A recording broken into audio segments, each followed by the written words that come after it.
Get with it, get with it now. Rover, this whole world over. And the therapist, we had mentioned several times, and we'll be mentioning over and over again those four words.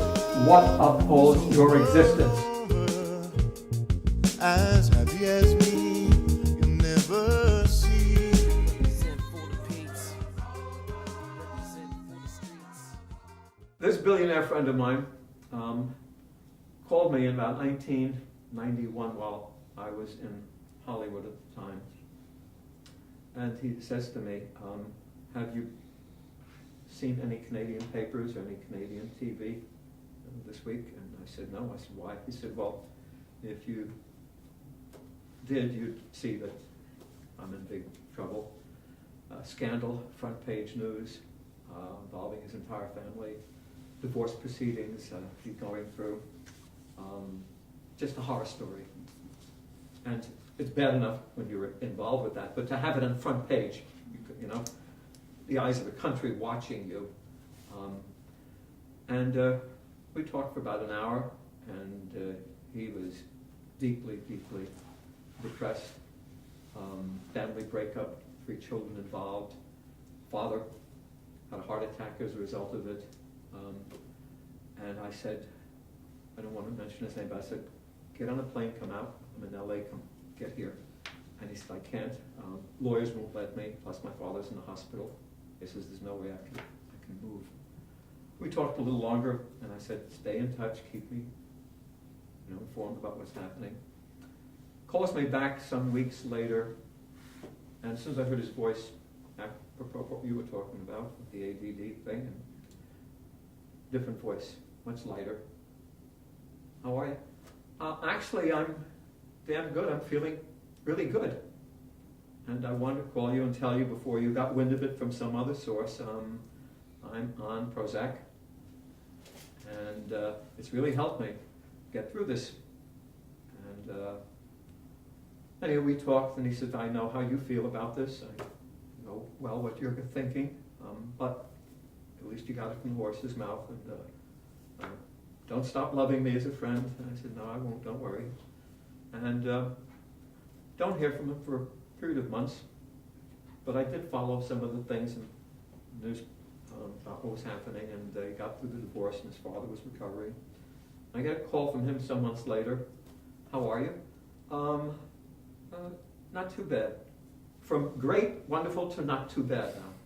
Make another long story short, over the months, the not too bad became I'm feeling depressed again, and finally I'm feeling suicidal, and I'm on another secondary drug, etc. So there's a pattern in all of this. At the beginning of this, I've told you all the thousands of episodes and experiences I've had. The only differences are names, dates, places, and details. So with each individual, the details might be different, but the end result is always the same. Always. At the end of a certain period of time, the effects of whatever it is that you're using begin to alter many things in you, including your personality and character. There are changes. And that person who at the age of 7 or 8 or 9 who is diagnosed ADD or whatever letters they're using now, follow that person over a period of years and you'll see the natural progression. I get a lot of them that visit with me in their 20s who are now bipolar and on a new set of medications. The net result is always the same. Always. I've never seen any change in that over my entire lifetime. I'm talking about tens of thousands of situations. Each individual responds differently, our chemical system, and we have no way of scanning these, of understanding what actually is taking place. I've mentioned often that the only way we would know for sure what is actually happening in the human body is to scan all of the organs, each one, over a period of many months, then put it in a giant programmer, and then you begin to see the effect of each thing, each day, on each part of the human body, and trace exactly what's taking place. Other than that, you have no way of knowing. But what you do see always, 1,000%, over the years, you see the altered human being. The person is altered. Personality, character, And they don't know it. They're not even aware of the changes that have taken place because of the use. And long range, it's always deadly. Always leads to all of the other serious problems. They mount, they continue to mount. Only by that time, you're talking about hopelessness. There is no recovery. As I've said a number of times, and it's worth repeating so you understand the drug reality, someone who sticks needles in his arm, injecting heroin in the system, has an excellent chance of recovery. That's not true of the person who is using the legal junk, the prescription stuff. No. These people are, over a period of time, altered.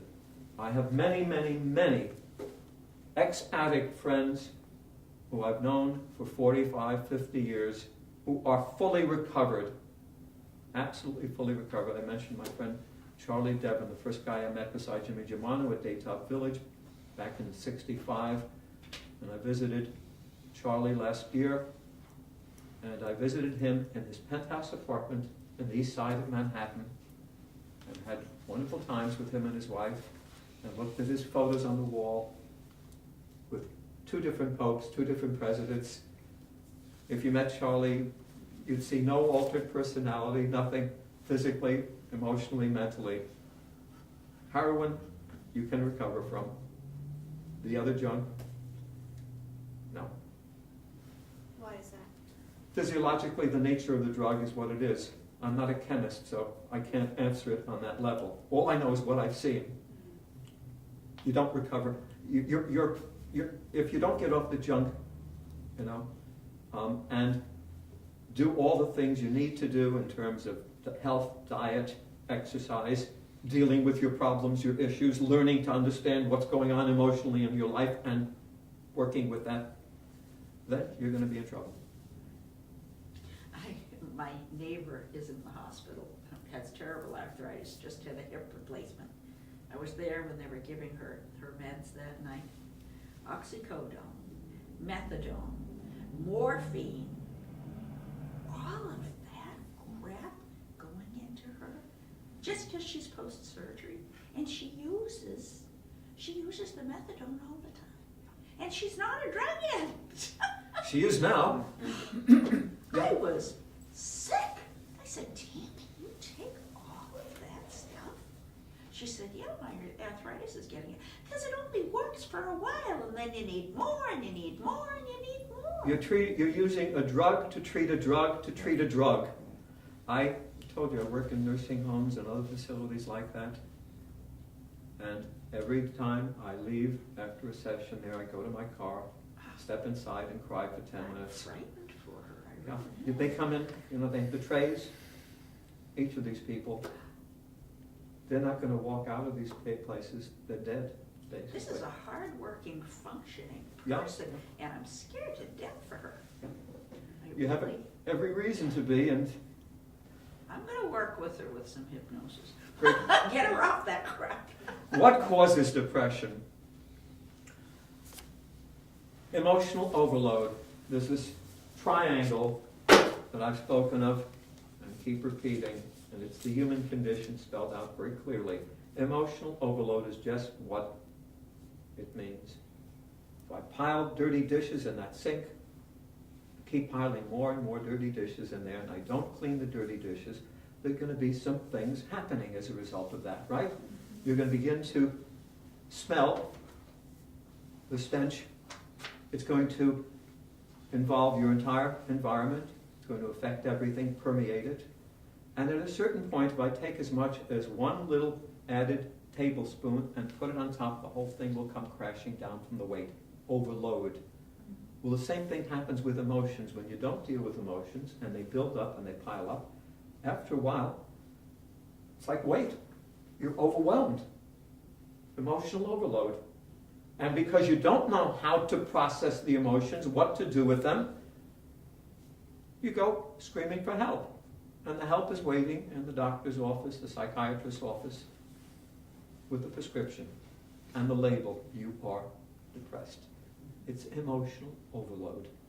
Does that make sense to people? Mm-hmm. It's not rocket science. So simple and clear what it is. problems, unresolved issues, conflicts, job, money, family, whatever it is, emotional overload. And it's very real. It's not faked. You feel it. I can't take this anymore. It hurts. It's bad. Come from any number of sources. No direction, loneliness, lack of self-esteem, moods, disappointment, regret, addictions. They all pile up, add up. Leverage, weight, all against you. Think of it as human mathematics in those terms. I've been saying this to you for weeks now. Think in terms of human math.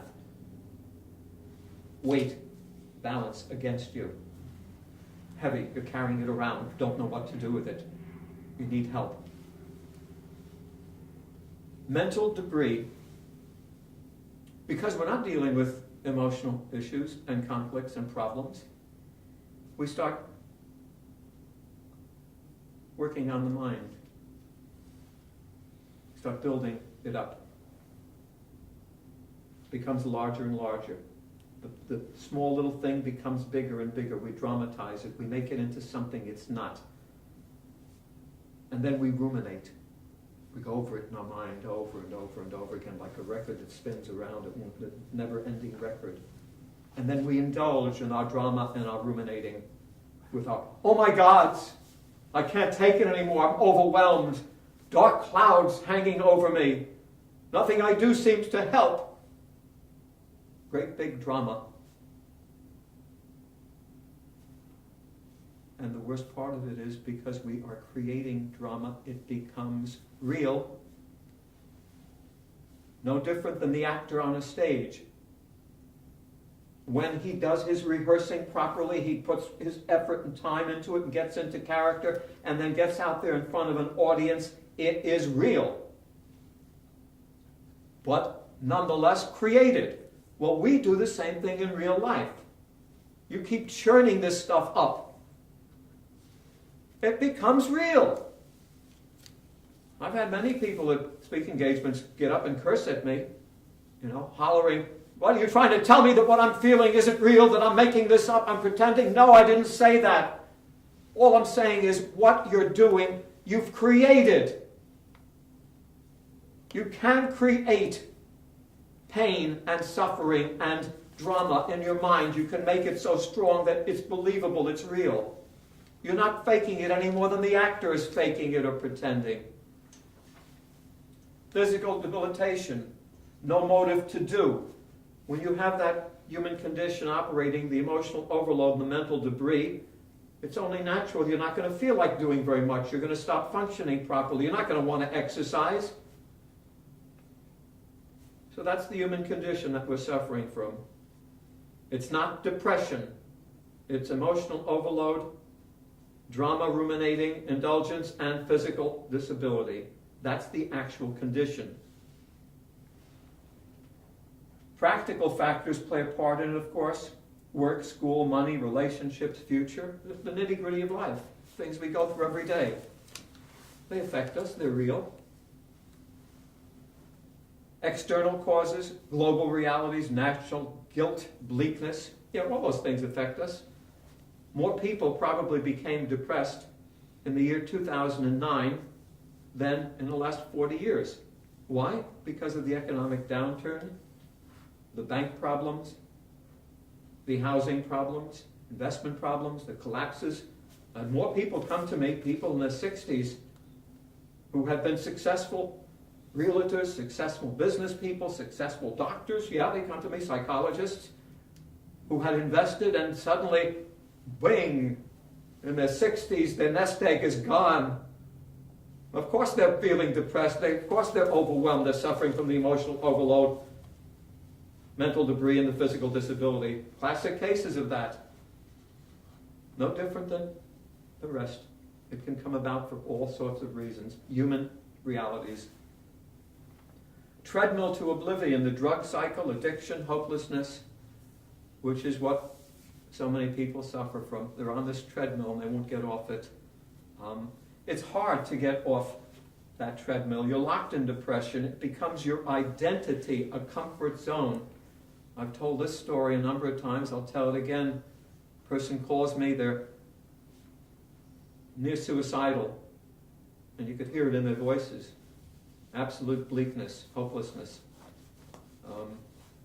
38-year-old woman, depressed for over 20 years, on medications for 18 years, can no longer tolerate the meds, which is also, by the way, to answer your question, at least one of the after effects. At a certain point, the human body cannot tolerate. Literally, your immune system is compromised to begin with when you start using the junk. And as that happens, you get sicker and sicker, and the immune system gets weaker and weaker, can't battle these things because the medications take over.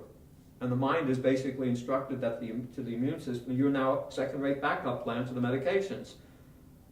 So you begin to get on this, and you're locked in, and it becomes an identity, and this woman is desperate, suicidal, comes to visit me. I talk with her for about 45 minutes. I get a read on what her condition is, and I was surprised in her case. She was quite lucid. There'd been alterations, but she was still quite lucid. And I turned to her and I said, "Dear heart, you are no more severely depressed than I am."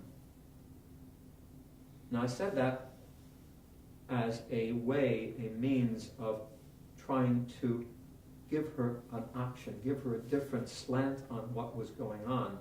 In a way, I was testing. I wanted to see what would happen. Hopefully, maybe there'd be a positive reaction. Hopefully she'd say, "Are you serious? Do you really mean that? There's really hope for me?"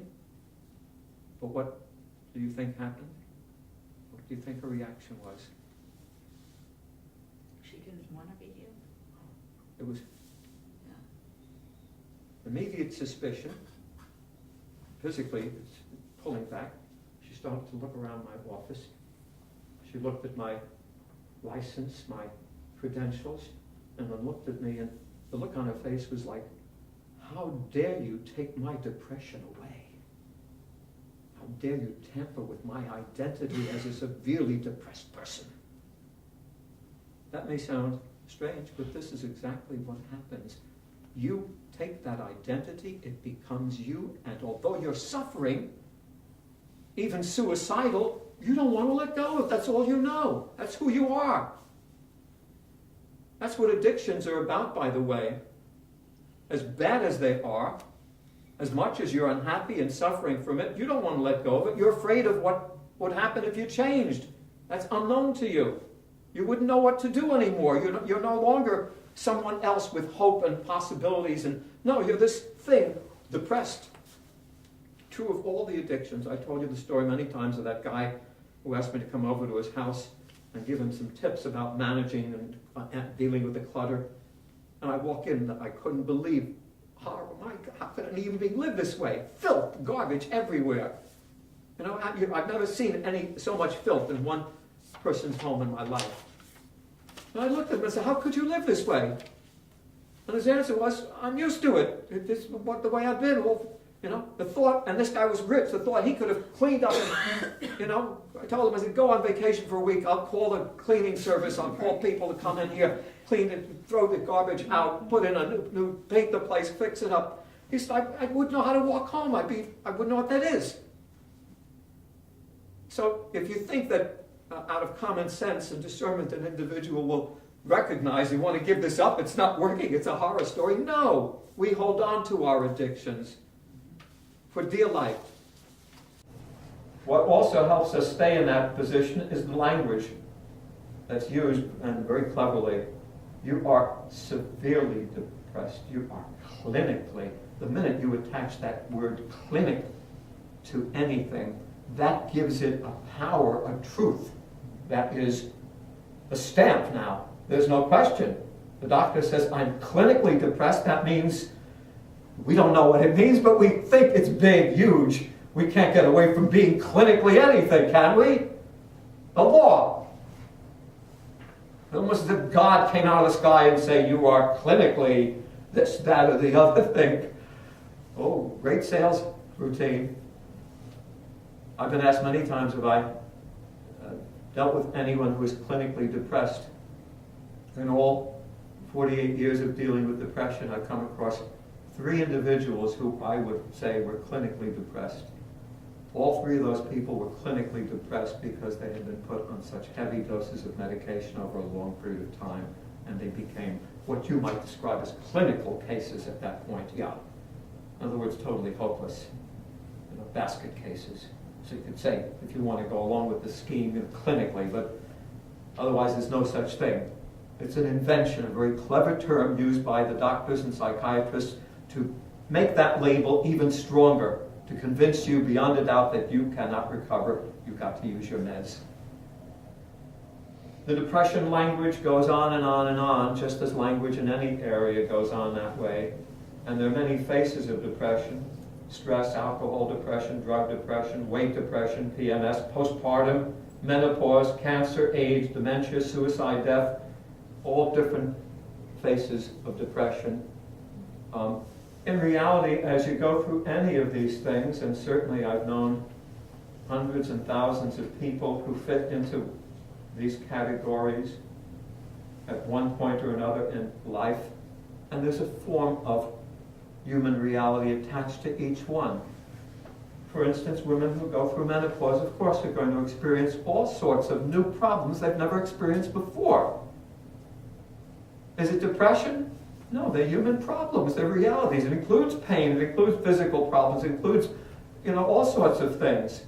The reality is I've known a lot of people who have been in that position going through menopause, and they have the choice now. Do I go through it, and it's going to be a period of time, it's going to take a year and a half, and you'll get through it, and you'll be fine. Or do you run to the doctor? If you run to the doctor, then you're in danger. Well, look what they did think. They put them on the hormone therapy, and now they're causing cervical and breast cancer. Yep, exactly. And millions of people went for it. I think I saved, I'm so happy when I think about this, I haven't thought about it in a long time, but I think I saved about 6 lives with that one. Including one dear close friend who was talking to me. I said, for God's sake, don't do it. You don't know what you're getting into. There's no evidence, no proof that that's going to work, that you will not suffer from something else as a result of it. She battled with me for weeks, and she was in a tug of war with it, And finally she told me, she said, I meditated and meditated and meditated for weeks and decided to not go on it. And she called me, obviously, years later and said, thank you, please, thank you, Nick.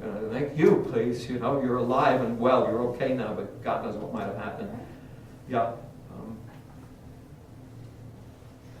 I didn't mean to interrupt you. But when you said that, boy, that hit me. I remember that so well. And my wife was, we talked around. No. Yeah, it's hard. I'm not saying it's easy to go through these stages. They're all difficult. I get people regularly who say the same, exactly. Again, when I said at the beginning, only thing different is details, dates, names, and places, exactly the same. Your mother, this guy, that guy, millions of people, same exact things going on with them. And people are afraid to get off because when they do, the depression comes back. And I'll tell them, of course it comes back because you hadn't dealt with it, never left. That's a problem. Right? All that happened was pushed down. It wasn't like the drug got rid of it. You'd have to then deal with it, and you have to tell people that constantly. The other thing, besides what you're mentioning, the alternatives that are open to people are many. Not just an alternative medicine, but there are hundreds and hundreds of things that if we do all of these different things incrementally, we begin to change that leverage. It doesn't have to be because we're looking for one big pill always to lose the weight, stop being depressed. It doesn't work that way. It's usually dozens and dozens of things incrementally that begin to add up to the weight that begins to change.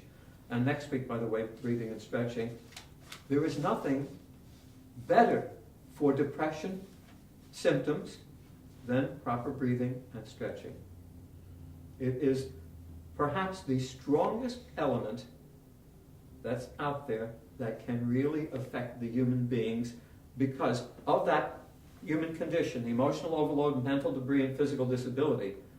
The toughest ones are the emotional and mental. They take work. They're not going to suddenly change overnight.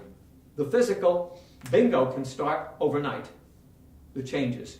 You start working out, exercising, losing the weight, you immediately begin to feel, your body begins to respond immediately. So that's why it is the best way of approaching dealing with this problem on a physical level, because it's the quickest way to get at it and to change something almost immediately. You start stretching properly. Oh boy, we did it last week, and we just would make every day a workaround. Have people you just get into that, and your whole body begins to change. So it is a key to everything, an actual major tool in immediate change. Well, I heard a quote from a big personal trainer in LA. She says, "You're one workout away from a good mood." Yeah. I love it. Oh, beautiful. Yes, absolutely. Absolutely. Apropos of that, Nan, my wife, not frequently, but occasionally will look at me, when I come back from boxing, and she'll say, are you ever going to stop doing this? And I'll say, no. And people ask me, and I've told you this before, but it's worth repeating along the same lines, why do I keep doing it at the age of 76? Why am I going to boot camp, I went to boot camp at the age of 17 for 16 weeks. Why am I doing it now? It's not because I enjoy it or love it or look forward to it. No, if I had my druthers, when I finish on Tuesdays, I go home, be with Nan, turn on some music, pour a little bubbly, and just have a lovely evening. But instead I go down there and I face boot camp. Why do I do it? Because I love the results. The results are powerful. And that's what you should be doing, finding ways to get those results. It has the greatest force in terms of countering all of the other things that are going on, and because again, it can be immediate. It can change you drastically and quickly. And if you are into this, of course you know it. I know you know it. I know you know it. I don't know the rest of you, what your backgrounds or involvements are in that area, but when you are doing what you need to do physically, your life is entirely different. Entirely, from top to bottom. And the way you deal with other problems in life also is different, because you're coming from a different space. You feel differently. There's nothing in the world like health. There's nothing. No, absolutely nothing. It's the foundation to everything. Right, absolutely.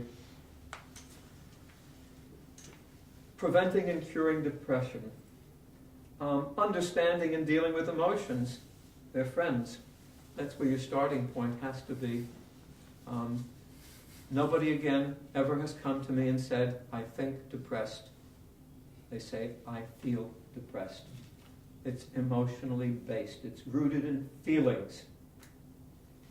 Pain, anger, fear, despair, loneliness, guilt, regret, disappointment, emotions, what you feel. You have to learn to deal with your emotions each and every day, because they accumulate every day. You could call it negative energy that builds. We have no way of avoiding it. Even if you were to hide in a cave, you would accumulate the negative energy from one source or another. Even people who live in caves. I visited many of the skitis, as they're called in Greek, on Mount Athos. These are individual caves run by monks who don't want to be part of a monastery because they don't like the politics. They find a cave for themselves. And they live in a cave, literally by themselves and God. That's all. Even these people living in caves have problems and build up emotional problems. Yes. The cave is cold. Yeah, it can be cold. It can be frightening. There's some bears out there. Noises in the night. Possible thieves. You wake up in the morning, your food is gone. Even those people have their problems. You cannot prevent that. So you've got to be able to deal with it each day. You've got to be able to release that stuff. If you don't know how to do it, again, it's going to weigh you down. recognizing and correcting depression language. Stop indulging. You don't need that crapola language. You don't need that negative anticipation at every turn. Look at your language. Look at what you're saying every day. Look at the words, the phrases. Examine the attitudes, the belief system behind it, the value structure you're living by. Take a good look at it and face those basic realities about how your mind is operating. Those words, those mentalities are all fueling your mind. Every single word you use is either affecting your mind positively or negatively. You're charging your mind one way or the other. Why are we suffering from so much dementia in our society?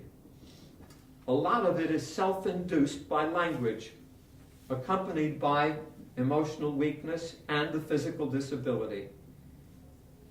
You can induce symptoms of dementia over a period of time. Going back on what I said about creating the dramas and the feelings end up being real. Same thing happens with any form of behavior. Dementia can be induced, and frequently is. If you're not active and healthy and alive and involved with life, if you're moping, dragging yourself around, you'll end up looking like that over a period of time. You'll end up sitting that way. And you'll end up feeling that way. And if someone cares enough about you, a family member takes you to a doctor, they're going to see you like that, and they're quickly going to think of onset of dementia. You're showing all the signs of it. And of course you'll be given the medications, and you'll now have that bit of the label on you for the rest of your life, dementia. Real mental illness. You're sinking, it's irreversible, can't do anything about it.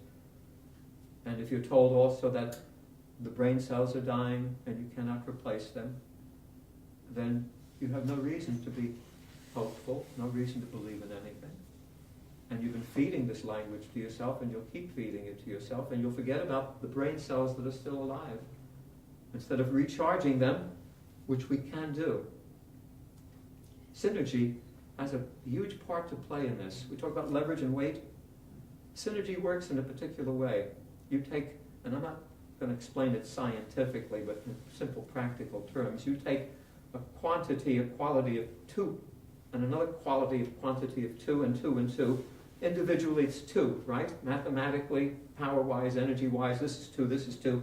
So you've got 5 2s.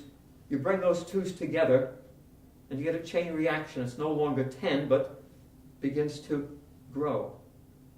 When we use the mind that way, when we really allow the mind to expand, then we get synergy on a much bigger level. We get a chain reaction where all those little brain cells are beginning to do more than what they normally did. They're beginning to explode.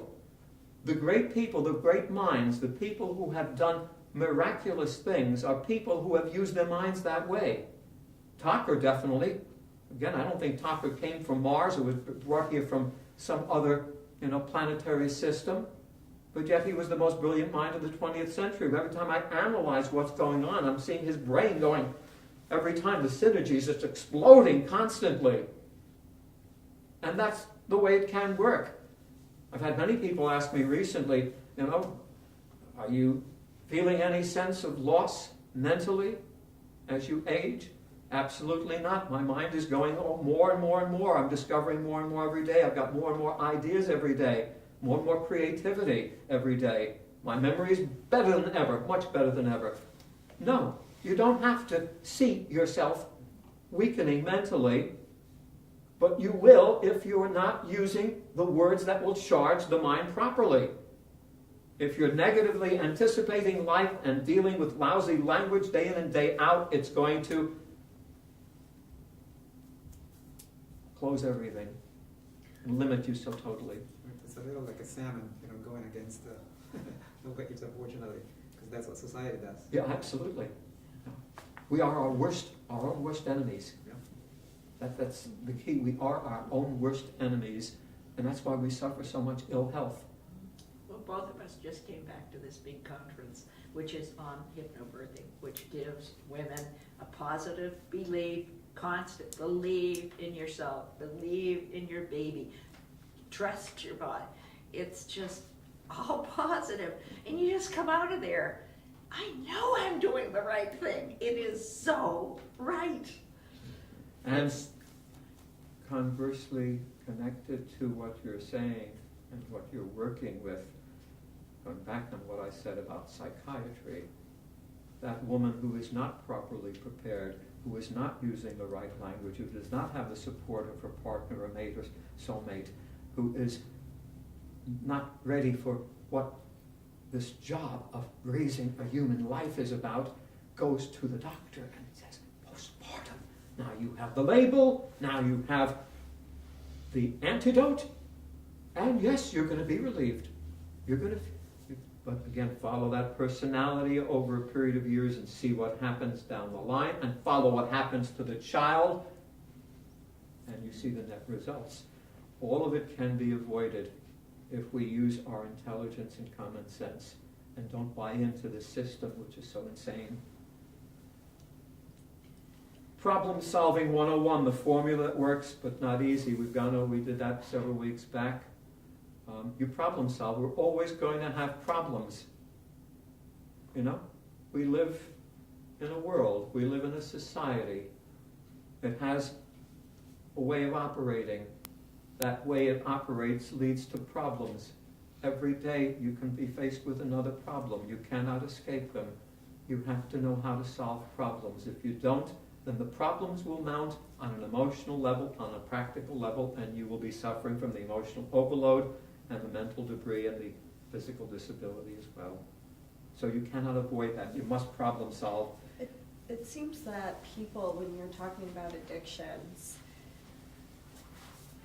and I just want to clarify, this is the way I'm hearing it, is that we become addicted to how we deal with life and how we behave with our problems. And a lot of that is taught to us as well, so that it just seems like this normal behavior. And then when you're saying, well, you know, maybe you're not dealing with this situation well, or maybe it's not that, I wouldn't word it that way to anyone I was working with, if they were not dealing with the situation well. But it is hard because we get so attached to how we deal with life and how we view life.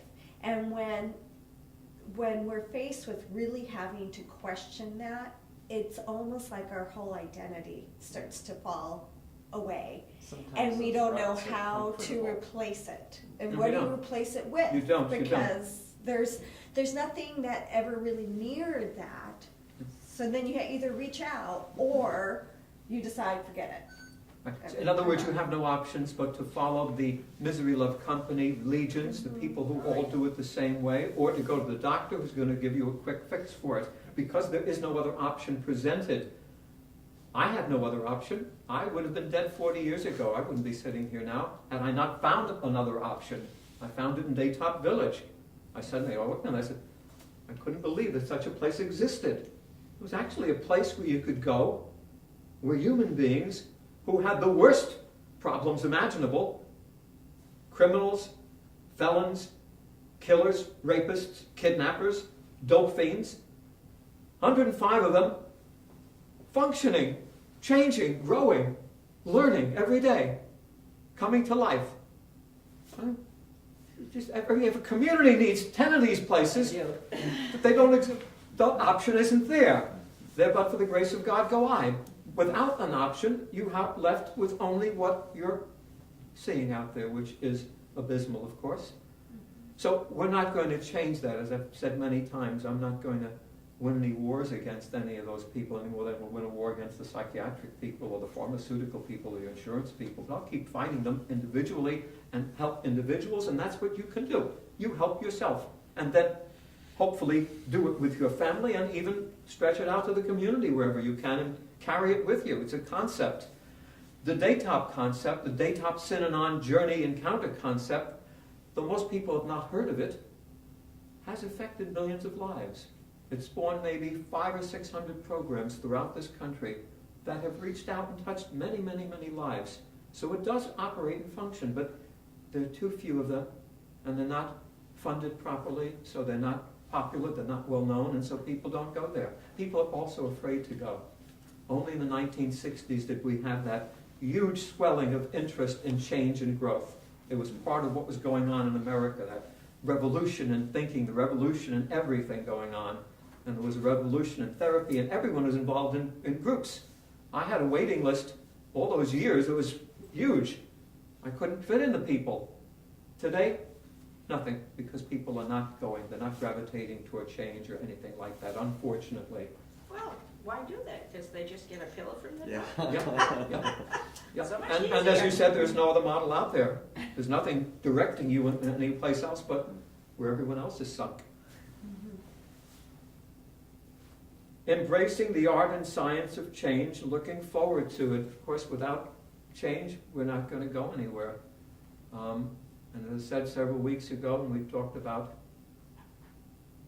the name of the game is change, unless you can look in the mirror and honestly say to yourself that you are relatively happy, which means a number of things, which means you're not living in a depressed state, you're actually happy most of the time, feeling good, feeling positive, hopefully involved with someone or looking to be involved with someone. Unless you can say that and say that you are basically healthy, not using medications, eating properly, proper diet, proper weight, fit because you're exercising and you're in good condition and you're going to even get better, and you're dealing with life as problems are coming, you're actually dealing with life. Unless you can say that to yourself, then you obviously need to change. And you have to really face what it is you need to change, not the Mickey Mouse stuff. I'm talking about what are the big changes you have to make. You got to put them down and look at them and then start applying all the concepts and tools toward that change. That's the biggest challenge that people have. They're not willing to face that. No, totally unwilling to face change. They're terrorized by change because our society teaches people to not change, to be anti-change, be uncomfortable with change, except for changing our email address or something like that, the minor stuff. And even that's Even painful. that's- We can make a drama out of that too. Yes, you can. We should learn to embrace change. We should welcome it as an opportunity to be and become someone we want to be and become, if we could figure that one out. A concept to guide you, upholding existence, the ideal. That piece of language, those 4 words, I fall back on over and over and over again. What upholds your existence? If you can change this alone, just adapt to using those 4 words, it will change your life drastically. You will look back on a year, 2 years, and suddenly realize you've come so much further than you would have without those 4 words. They were designed by this great, great mind, this great humanitarian, mystic, genius, talker, who understood language better than anyone. The only person on his level in terms of the English language was George Bernard Shaw, the great Irish playwright. And George Bernard Shaw had a remarkable understanding of linguistics and the language and how to use it properly. And Tucker was alongside him. And Tucker formed these terms, these words, in a way that do something to charge the brain. You can tell, you can fiddle with these 4 words. A lot of people try to, and out of their ego bag or whatever, they're trying to better it or make it, sound better, more palatable to them. It doesn't work. No, Tucker was the genius in the field. These words work. They do something to the mind that is spectacular. What upholds, uplifts, heightens my existence, not my problem here or there, but my very existence. When you ask that question, the mind springs. It sees different directions. Every brain cell begins to bounce in other places, look in other places. Synergy begins to just recreate, and just explodes. It's an explosion. You think in a different level, on a different plane. And you got to train yourself to ask those questions. What upholds my existence? Not what should I do? How should I do it? When should I do it? Where should I do it? Why should I do it? That's for writing a story in a newspaper. Journalists learn how they've got to be able to be precise. The fire happened this morning at 6:30 p.m. on Queen Anne Avenue caused by a ruptured gas pipe. 3 people were hurt, what, when, why, how, where. That's for reporting. That's not for answering questions or solving problems or making decisions. You want to really solve problems, ask questions, make decisions, ask yourself, what upholds my existence? Put that one to work. Constantly. It may seem ridiculous. A lot of people say, well, what the hell can 4 words do? What's that? Well, I kid you not, there's magic there. There's miracle cures in those 4 words. If you do it consistently and train the mind to go there, you will work on that higher plane. Every time you have something to relate to that's a question, every time a decision is coming up, instead of working down here on these Mickey Mouse levels with what, when, how, where, and looking around, which leads you only to polarization, it will only lead you to yes or no, or maybe, or good or bad, or black or white, or right or wrong. That's just 2 answers. Limitations, lock on the mind, no synergy, no explosion. Train your mind to what upholds my existence, and you unleash all those other forces of the mind, which are powerful, which are huge. But you won't know what it's like. You won't experience it unless you do it consistently, and you get the mind to operate on that level always. It's like learning, if you had to ask yourself, on what level should I operate with whatever I'm doing? Playing sports, your job, anything. Wouldn't you want to operate on the highest level possible? Why would you choose operating on this level below that? But that's what we're doing when we don't know how to apply what upholds my existence. That's the higher level. That's the ideal to reach for. And it's no rocket science. It's so simple. 4 easy words. If I teach you nothing but that, learn that and apply that. Change that one thing in your life. Infuse your mind with what upholds my existence, not these other low-level, inconsequential things. The tool for learning and change, the act as if. I'm always amazed when people fail to use, going back to that question, the options that are not out there. In reality, if you have the tools, if you can learn problem solving, if you can learn what upholds my existence, and if you could learn the other tools and concepts, you'll have the means to really apply in your life consistently, and you will change. You will feel the effects. And the act as if is the primary tool, the working tool, the operational tool, the gadgetary tool. What upholds my existence is the concept, the ideal, the central theme. The tool, the primary tool, is the act as if. It is the way in which we actually learn and we actually change. Again, language is so important. You don't want any highfalutin, rocket science, psychological terminology. You don't want to hear those fancy words. No, simple language that the mind can understand, can visualize. Act as if you are confident. Act as if you cannot possibly be depressed. Act as if you love to change. Act as if you want to be physically fit and you're going to exercise. Act as if. Keep on acting as if, just like the dope fiend coming out of prison, being told you've got to act as if you are a responsible human being. You've got to act as if when you go tonight, you're going to remember to set your clock to wake up at 6 in the morning. And when that clock goes off at 6 in the morning, the buzzer, and you are bleary-eyed and you look at it and you don't want to get out of bed because you're so used to being a dope fiend, you've got to act as if you're going to get out of bed. And act as if you're going to go in the bathroom and clean yourself up and shower and then come and have a decent breakfast. And act as if you can dress and go to that job you don't like, and act as if it's an important opportunity, even if it's a lousy job, Keep acting as if, and over a period of months, sure enough, you're going to begin to think like a responsible human being instead of a dope fiend and felon.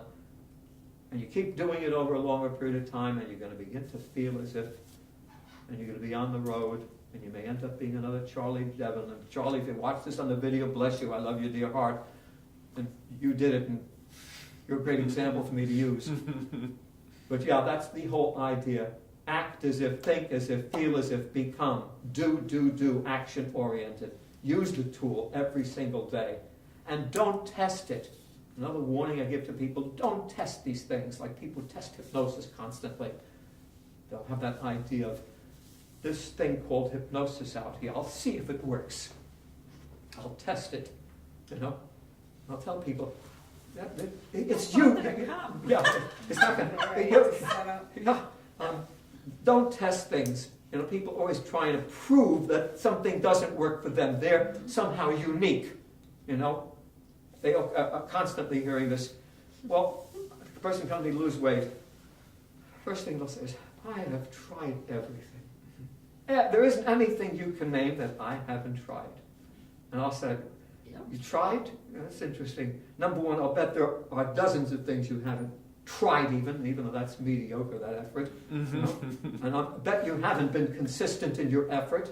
But they want to prove to you that they've actually done these things and that don't work. They're special. You know? They cannot lose weight.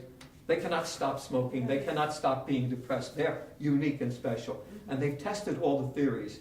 And the strange thing about this, believe it or not, is most of these people, I'd say 80% or better, are quite intelligent, quite well educated. These are the people who have ran around this country to all the treatment facilities and all the doctors with their symptoms, trying to get help. And then this doesn't work, that doesn't work, the other thing doesn't work, waiting for the research people to get together with the pharmaceutical people and to engineer how to get all of these illnesses combined into one big name so they can satisfy these clever people who have not been helped with anything else. And now they come up with it. Fibromyalgia! Bells go off with all these millions of, that's what I've got! Finally someone's got an answer for me. Where's my pill?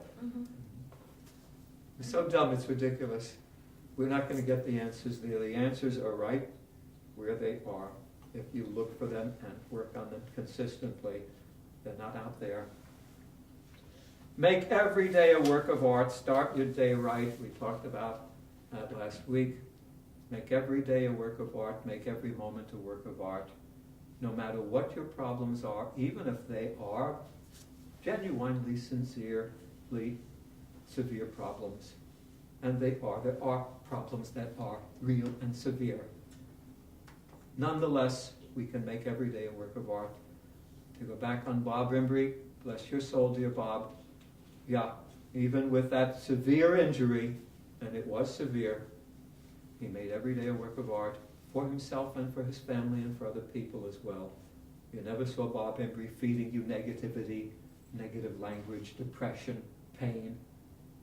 Hell no, the exact opposite. He gave and gave and gave with his heart and soul, created along with his collaborator, Neil Selden, unselfishly to others. He made every day a work of art, and we should be focused on that also. A wonderful piece of language. Wake up to that. Make today a work of art. Life is for living, loving, creating, not depression and death. It's as simple as that. Living, loving, creating.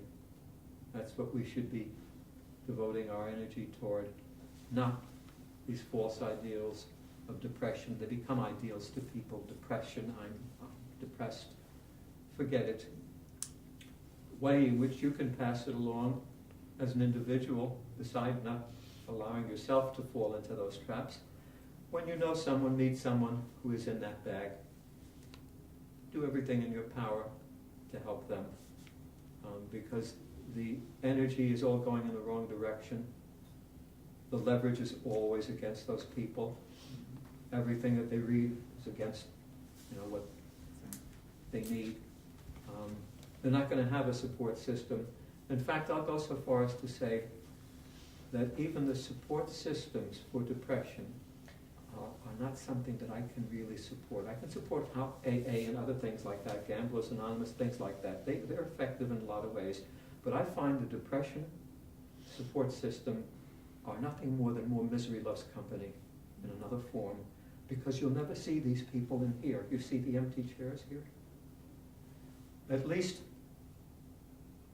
700 to 1,000 emails went out to people who list themselves on meetups as being depressed, anxious, stressed out. They have 15 of these things, some of these people. Those people are the last individuals who'll be sitting here, who'll be watching the video.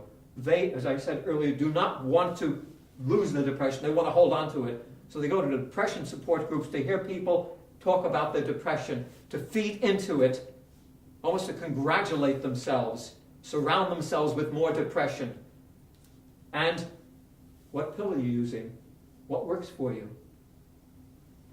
So if people watch the video, you're not going to like this, but I do not support what you're doing with support groups who support depression. You should support anti-depression. The name of my book is Depression. It doesn't exist. It's manufactured. It's a con game. It's a business, and you're part of the business. How's that for close to the session? Way to go, Nick. Yeah. Way to go. You don't feel passionately about that, do you? Whenever we're supporting something negative, we have to recognize it. You know, and again, it's an industry that's supported by willful ignorance on the part of the public. From God's on board, each day I dine. From the Bering Straits to Palestine, this spring, this brook will ring the bell. No need of wealth, you're in God's hotel.